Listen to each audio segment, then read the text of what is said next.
Continuação. Filosofia da matemática, o básico. Agora sobre logicismo. Nós vimos que existem três correntes fundamentais: logicismo, formalismo e intuicionismo. A primeira delas, uma brevíssima exposição do logicismo. Para Frege, o inventor do logicismo, a matemática deveria ser continuação da lógica. Daí, esse nome do seu programa, o programa logicista. Para Frege, a matemática é analítica, tal como a lógica. Mesmo não tendo sido muito bem sucedido, o pensamento de Frege mudou para sempre o mapa da filosofia da matemática. A aritmética, para o logicismo de Frege, deduzir-se-ia da lógica, ela seria uma extensão da lógica.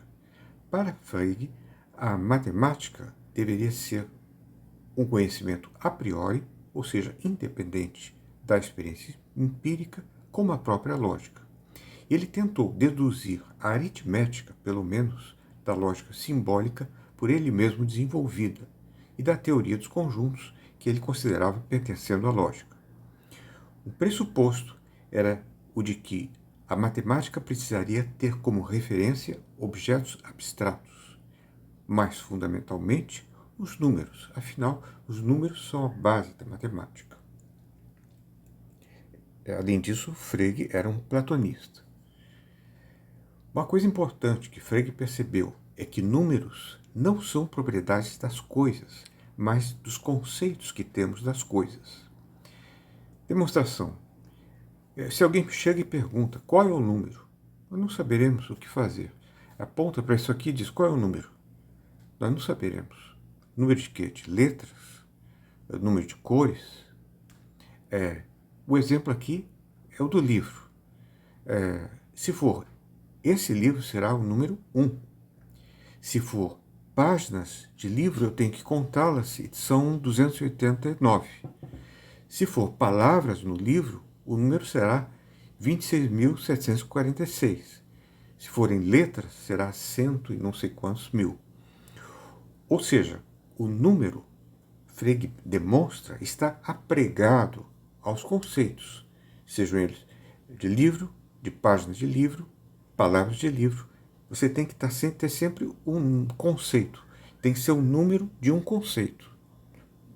E não um número sem qualquer determinação. Para Frege, números são conceitos de segundo nível, ou seja, conceitos de conceitos. Mas Frege queria ir mais além. Para ele, a matemática requeriria que números fossem tratados como objetos e não só como propriedades. Afinal, 2 mais 2 é igual a 4, parece que isso é uma relação entre dois objetos. E podemos dizer que o número 2 é par, onde o 2 aparece no lugar do sujeito.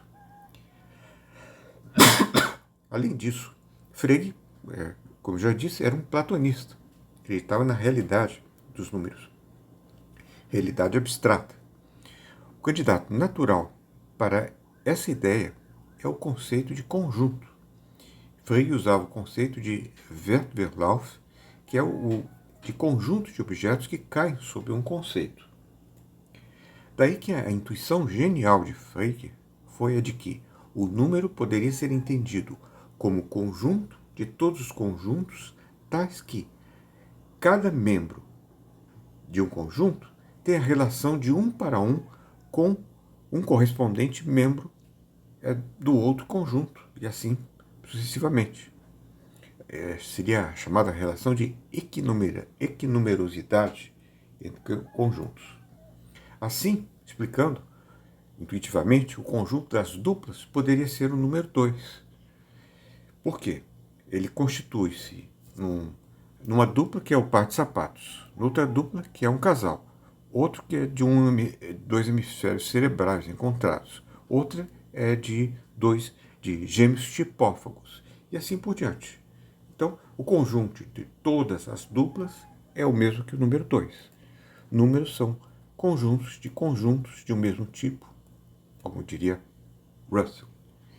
Assim, Frege definiu o zero como conjunto de todos os conjuntos do mesmo tamanho que o conjunto de objetos que cai sob o conceito de não ser autoidêntico. O que cai sob o conceito de não ser autoidêntico? Nada. E, portanto, é o zero. Ele definiu, então, a partir disso, o 1 como conjunto de todos os conjuntos com o mesmo tamanho que o conjunto dos objetos que cai sob o conceito de idêntico a zero. O que é idêntico a zero? Só um. É um. Só tem um conjunto. E definiu o 2 como conjunto de todos os conjuntos com igual tamanho que o conjunto dos objetos que cai sob o conceito de ser idêntico a zero ou 1. E assim por diante. Com isso, ele se permitiu definir todos os números naturais. Frege não foi bem sucedido no seu intuito de reduzir a aritmética lógica, porque Russell demonstrou que não se pode classificar conjuntos de conjuntos arbitrariamente. Ele mostrou isso pelo assim chamado paradoxo de Russell. Eilo, conjuntos, pensa Russell, parecem poder pertencer a si mesmos, como o conjunto das entidades abstratas. Ele é uma entidade abstrata. É um tipo de conjunto. É aquele que pertence a si mesmo. Exemplo, conjunto das entidades abstratas, que é ele mesmo uma entidade abstrata. Mas também existem conjuntos que parecem não pertencer a si mesmos. Conjunto de todos os cabritos. Ele não é um cabrito, diferentemente do conjunto das entidades abstratas. Ele não pertence a si mesmo. Agora considere o conjunto de todos os conjuntos que não pertencem a si mesmos. E a pergunta, Frege falava arbitrariamente conjunto de todos os conjuntos. Então a pergunta sobre o conjunto de todos os conjuntos que não pertencem a si mesmo é se ele pertence a si mesmo. Ora, se ele pertence a si mesmo, então ele não deve pertencer a si mesmo, porque é o conjunto que não pertence a si mesmo. Mas se ele, então, não pertence a si mesmo, então, por definição, sendo os conjuntos que não pertencem a si mesmo, ele deve pertencer a si mesmo. E assim, o raciocínio fica circular. Você cai em um paradoxo. Logo, algo está errado com a multiplicação de conjuntos pressuposta por Frege. Mas isso não significa que o conceito de número não possa ser definido em termos semelhantes aos de Frege, como fez o próprio Russell no livro que ele escreveu com Whitehead chamado Principia Mathematica. A solução de Russell é de que o número é a classe de todas as classes de um mesmo tipo. Ela traz consigo problemas como a necessidade de adoção do princípio da infinitude, da ideia de que o mundo precisa ter um número infinito de objetos, que, por ser uma ideia empírica, admite uma limitação no logicismo. Mas, por ora, basta de logicismo. Eu queria apenas oferecer um appetizer, pois ainda é cedo demais para o prato principal.